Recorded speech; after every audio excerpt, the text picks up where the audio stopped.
which are great vintages. But all that said, we can still get great wines, and you came up with this one. I want you to talk a little bit about the Desejo, because you actually own the label. Yes. And you work with a guy in Portugal. I do. So explain that a little bit. And we're gonna pour this, right? Yes, Try it. absolutely. Talk about a little bit about this Desejo label and how that all worked out. And the reason that I brought it is because you said when we do this episode, let's talk about things from the importer's perspective. Yes. And why. You know, the whys behind why you would bring something in. And that why has changed dramatically in the last 10 months, since last April when the tariffs kicked in, because now we are faced with these price increases. People are drinking less. Distributors, stores, everyone watching their budgets very carefully. Nobody wants to end up with just a ton of wine that doesn't sell. It's not a wise investment. You don't want to sit on it. So I have to be especially cautious of what it is that I bring in. I'd start with this one, and I'll tell you why. No, we will start with this one, but I just... Yeah, this is a great cool story too, and it's a wonderful little brand. We'll switch back. So we'll go back to this. We'll talk a little bit about this, the Solrapati. Solrapati. So I was at a wonderful Tuscan fair in February of last year. Right about today is probably the first time that I tasted this wine. And he had this Trebbiano Toscana, so there was all Tuscan wineries. You can tell when you're in my business and you see somebody at a winery table, or you have an appointment with one and you go rushing up, you can just see the warmth in their eyes if you know you might end up dealing here with somebody who means really well and is bringing their family to the table in this bottle, not just some commercial product that they're hoping to get 1,000 more cases that year out of, right? And I could sense that about Lorenzo when I first met him. He reminded me of people that I really enjoy working with, because you can just see the sincerity in what they do. This is his Trebbiano Toscana. So at the time, $14 is about what I thought we would be able to hit on the shelf with it. It was pre-tariff. It was pre-tariff pre-exchange rate. And I thought, boy, if we could be at $13 or $14 with this, we could have a lot of fun with this wine. Now this wine will be $18. It just landed in a container 3 days ago. You're the first one to taste it outside of the Dickerson crew. And it went up to $18. Those are hard. They've been very hard to make that decision, to take the leap in terms of what you will bring in and give a try to. As a result of it being $4 more a bottle to the consumer, it's in a different category now, and so they only brought in 30 cases. We talk about case quantities, pallet, this and that. They only brought in 30 cases because Kevin said, the last thing we need to do right now in this universe is have a whole bunch of pallets of $18 import white wines. Yes. Right? Well, that's true. It'd be the same for you. However, because this wine is so nicely made, because it will work so well with Northwest cuisines in particular, and because I think people would enjoy coming back to Trebbiano, you probably remember, and I'll pour this for you. Well, thank you. You probably remember how Trebbiano was kind of quite significant many years ago. Oh, yeah. When we were younger fellas. Trebbiano is the most widely grown white grape in all of Italy. It's grown throughout the entire country. There are Trebbianos that are a little more prestigious. The Trebbianos from Umbria, the Trebbianos from Abruzzo. Right. They tend to have a little more oomph to the wine based on the soils and the climates. They're treated a little more nobly, I guess I'd say, and they're more expensive than Trebbiano from Toscana. One of the reasons the Trebbiano from Toscana was grown in so many places was because you may also remember the days when wineries from this region that made Chianti DOCGs, they would put in up to 10% white wine grape. Do you remember? Oh, yeah.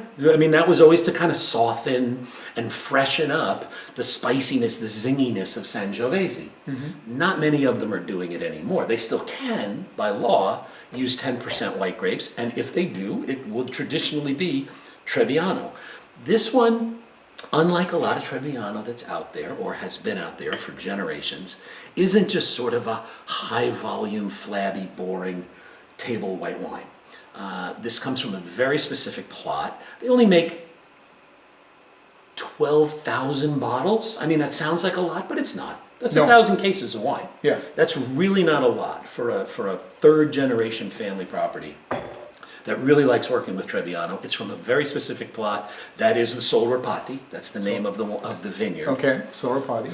And this is the 2024 vintage, so it's still fresh. It's kept very fresh. Fonte Salice is kind of a secondary winery name that Lorenzo chose to give to the winery, and it actually means a fountain of water that feeds the willow. They have a gigantic willow tree on the property as you enter. Right there. Yeah, as you enter their property. So it's going to be $18. Yeah, 12% alcohol, by the way, which is, a lot of people like the lower alcohol stuff. Hopefully you can see that label. And this is going to be $18, which, now if you wouldn't have told me you thought it could originally come in at $13 or $14, I wouldn't have cared, because $18 is a nice price. Anytime you can stay under 20. Okay. You're in a good way. I mean, right now, white wine is not a good play because nobody's, well, it's cold in here. Yeah, it's 45 degrees. I know. But this is, we have the studio out in my garage, and the sun doesn't hit. It's a beautiful day, by the way, blue skies. It's a gorgeous day today. But the sun doesn't hit the garage until the afternoon. So, I mean, so we just chose to do this at 11 in the morning. Yeah, why not? By the way, I always think tasting wine between 9 and noon is the best time. That's very interesting. I learned it from Michael Jackson, the beer writer, who was always said that you have 2 times in each day where your palate is at its peak. And his was at about 9 in the morning, and then again at about 2 in the afternoon. Yeah. I find mine to be a little bit later, and that's even if you have coffee. I mean, not an onion-loaded burrito or something, but which changes your palate entirely. But even with some coffee or whatever, 10 o'clock for me, between 10 and 11 is a peak, and then at about 4, quite a bit later. Even if I'm drinking, sometimes I'll do 200 wines in a day when I'm at one of these fairs, spitting, of course. It still resurrects itself at about 4 in the afternoon. Interesting. Yeah, and so if yours is between 10 and noon? 9 and noon. 9 and noon. Now, in the afternoon, I rarely ever taste wine because, work's almost done, sales reps don't show up. So, the trials and tribulations. So we're trying this, Solrapati is the name of the vineyard, so we named the wine Solrapati, and the winery is Fonte Salice. Correct. Fonte Salice. The water that supplies the willow. Yeah, exactly. Basically. And it's the Lepre family, 3rd generation. Lorenzo Lepre is the winemaker. Yep. And a really passionate one, and he's... Boy, I love the... wow, this is great. It has a great nose, great aromatics. I'm getting a lot of melon and almost like a peach component. Yeah, there's a peachy thing that goes on, and the color is actually really. They must do some than you might think. Yeah, just a little at the beginning. Yeah. Well, Trebbiano, is it fairly golden grape? I've never looked at a Trebbiano grape. It is, and it's pretty prolific. I mean, it really produces quite a bit of juice. Winemakers don't have too hard of a time making sure the Trebbiano grows. Is it like the Carignan of like kind of in Italy, yes. Now, I mean, of course, select plots and the right soils and the right exposures are going to give you the characteristics that are better. So you're getting this, you're getting this melon, peach, I almost get a mango papaya thing going on in those, which is pretty incredible. I think some people associate Trebbiano with the fish wine. It always came in a fish and it said Trebbiano, and it was kind of like, put it in your running jug and use it as water when you're showing your age. The fish bottle. Well, I can't tell you how many times that fish bottle has been presented to me, and I only bought it once, and I sold it to people who liked the bottle. Yeah. It Who cares usually about sold the wine? for that reason. I used to sell the Bola wines, Bola Suave and Bola Valpolicella back in the way old, in the 80s in Atlanta, Georgia.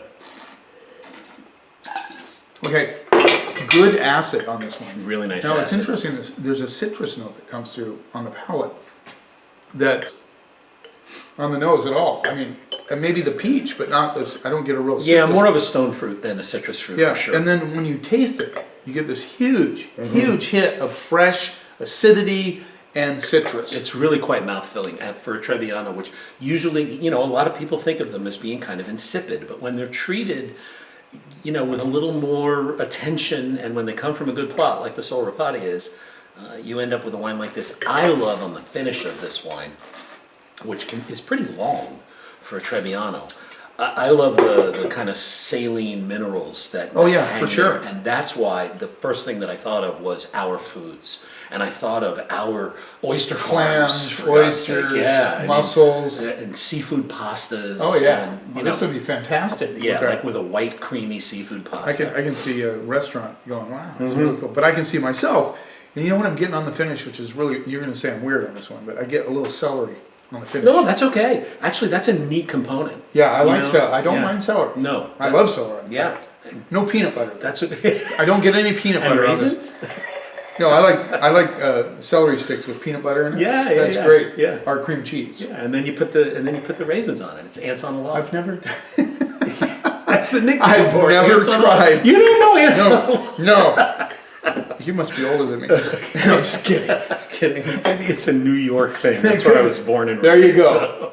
Ants on a log. Ants on a log. Yeah. I'll have to try. Because I used to, when I wrestled, I'd eat peanut butter and raisin sandwiches. Oh yeah. After weighing. Oh, excellent for the you. protein, Yeah, yeah. protein and carbs right away. Boom.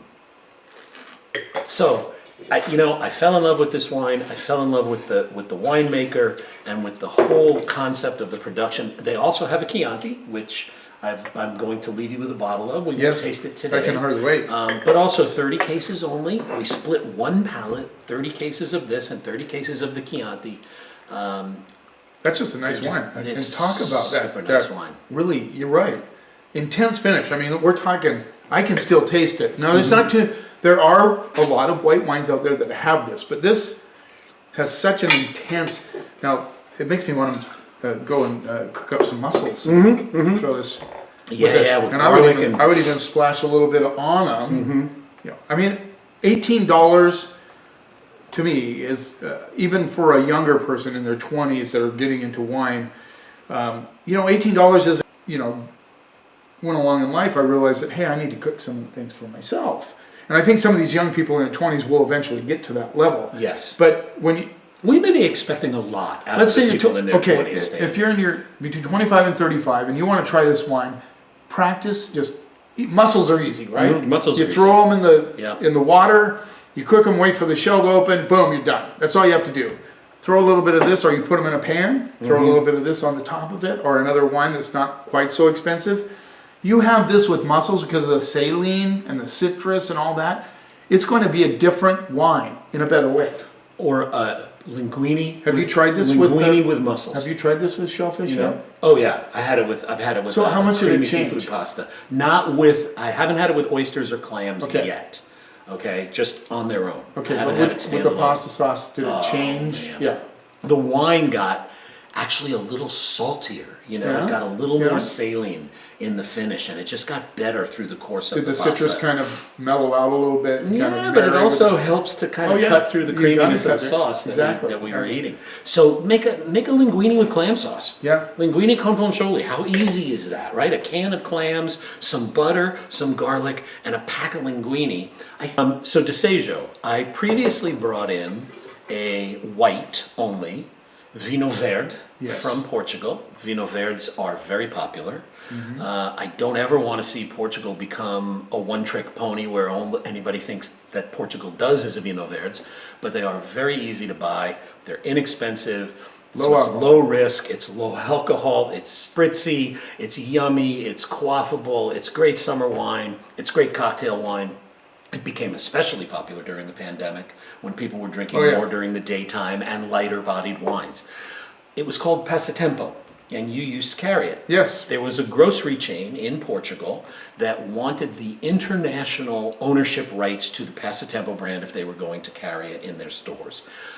I had to give it up, even though, of course, competition from 10 stores and 15 restaurants in the Bellingham area would have nothing to do with anything going on in Portugal, but it was licensing issues. So my very good export manager friend there, who helped me bring that other wine in, we developed together for my company, the DeSaggio brand and label design.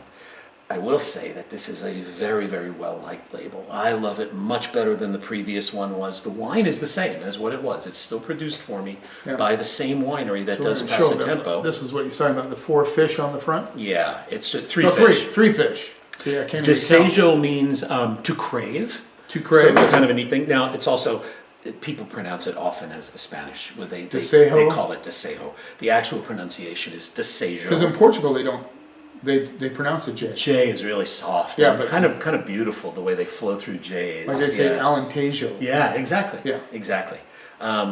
So this is for the reason I brought this was just to show there's the rosé version of Vino Verde. I have a white.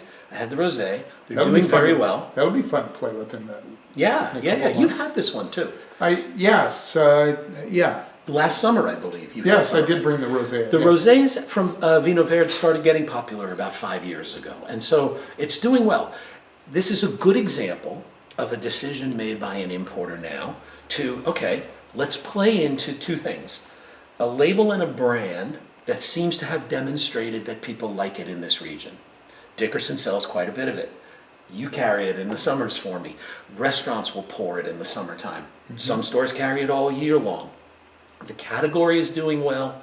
The brand does well. It's 10% alcohol, right? Yeah, So it's lower alcohol, and in that trend right now, and it's only about $10.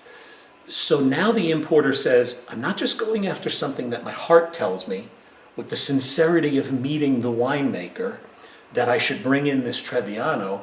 This is a little bit more of a commercial decision where you say, what are we faced with? And we're faced with needing good $10 wines, and we're faced with not hurting ourselves if we keep the alcohol levels reasonable, and we're faced with a lot of competition out there, so if we have a demonstrated nice label that people like, let's add one to it. Yes. It doesn't have a red. Let's add one to the Desejo line. So the red wines from the Vino Verde region, not what we'd be looking for. Yeah. Not what we'd be looking for. You've probably had a number of them. I didn't buy them, but I tried. They're racy. I mean, they are purple, teeth staining. The alcohol feels like it's still fermenting when you drink it. I mean, it's not the game we would be looking to play if we were to add a red. However, the same guy, good friend of mine, Joao, who does the Desejo white and rosé winery relationship for me, said, I know somebody that can do a great Touriga Nacional. So we chose to do this grape, Touriga Nacional. This is the most important red wine grape of Portugal. Now, Portugal generally does not do anything in single varietals. Right, that's true. A little bit of Albarino, maybe, Albarino. They mess with it, but they mostly mess with it for our benefit because we ask for it as American consumers. Portugal is famous for doing blends, and sometimes blends of up to 7 things in any given everyday red or white. I mean, it's just they use what they think makes the best balance of flavors in a bottle of good value wine. That's what they're about. Yes.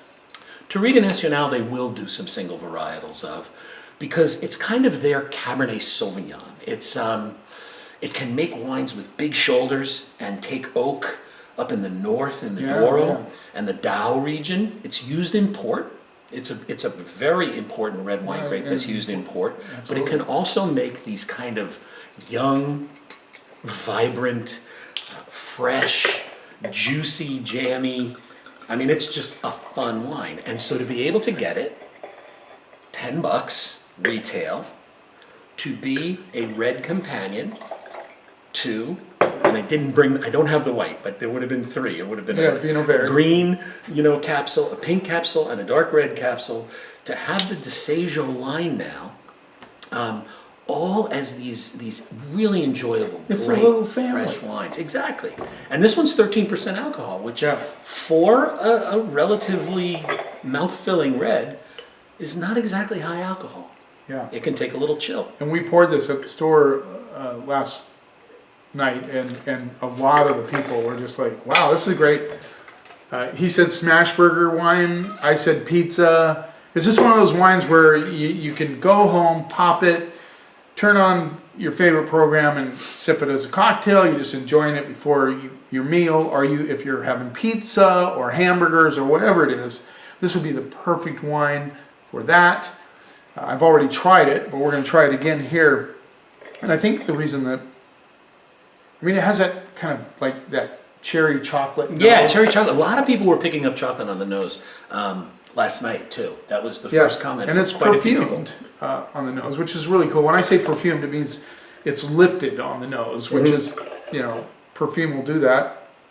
So it makes, therefore, for a really good cocktail red wine. Yeah, and easy to drink. The cool thing about it too, I think, is that if you're just breaking into wine and you come into King's Market, I am going to point you to this wine because I think this is an 80% wine in the sense that, in a certain category of people, not covering the whole spectrum. I know a lot of my guys that would not be super thrilled about this except for the price.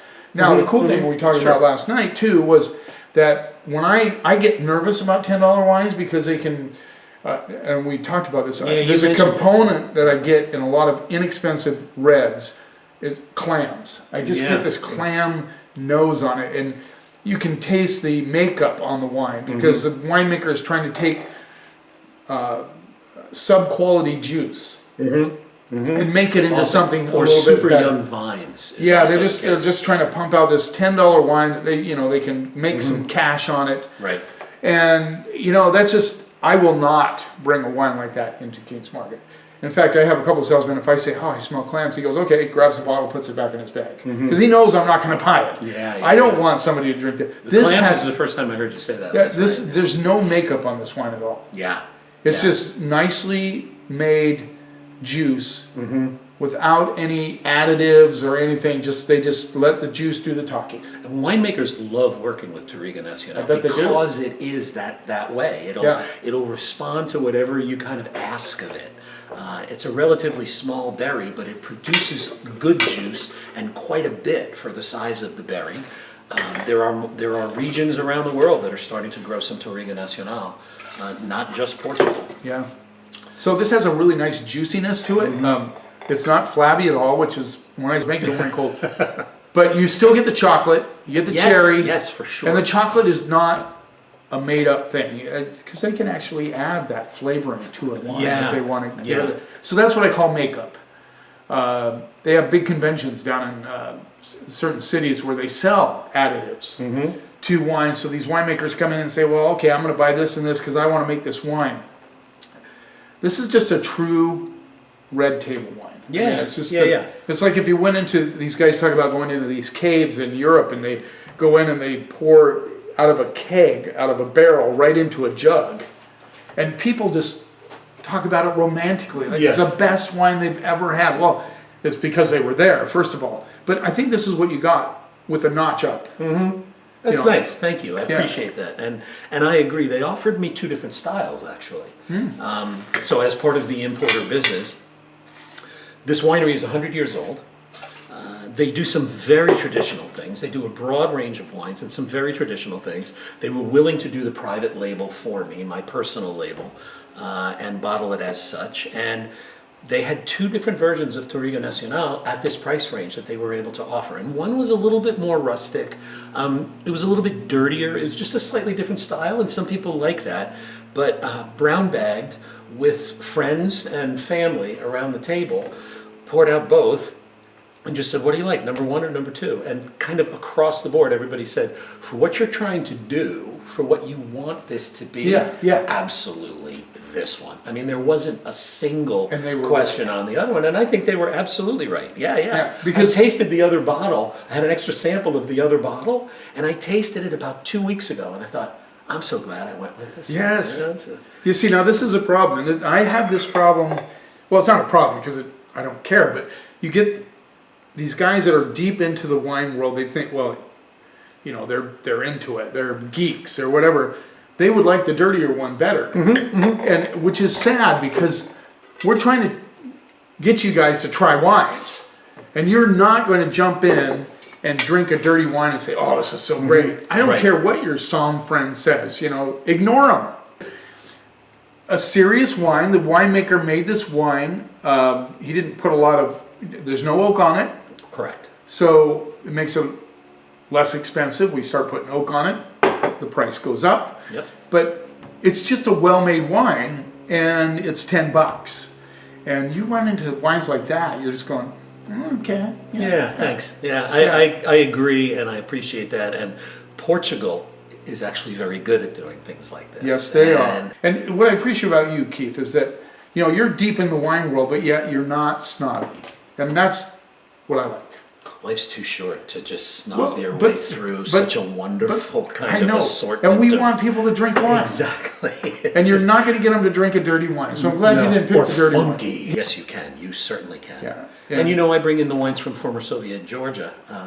And some of those are amphora fermented, the Query fermented wines, right? And they call that kind of controlled chaos, right? Because it's got a little bit of like oxidation that's happening while it's fermenting and while it's aging. I got to do a Georgia episode, Georgian wine episode. Would and I know where I can get them. Yeah, that would be a wonderful thing to do. It could go on for 2 hours. And they're great wines, really are. But sometimes a little controlled chaos is okay. It is, yeah. But boy, when they just are so funky and odd, I just don't think we're doing ourselves any favors. No, and there are some younger people that do like to experiment with that, which is good. Mm-hmm. But I think your average, to get these guys, you have to find $10 wines that drink well, and then they graduate from there. Right. And they will graduate. We all do. Yes. I mean, my favorite wine when I first started was Lambrusco. Oh, well, hey, everybody starts with Riuniti Lambrusco. I know, Cella because it was a little sweet. I met great. Aldo Cella back in the old days when I worked in that. Look where I am now. I mean, that start. Look at you now. No, I mean seriously. I agree. There was a time that that's all I would drink. Yeah. And Mount Baker Vineyards did strawberry. No, I didn't like that. I didn't.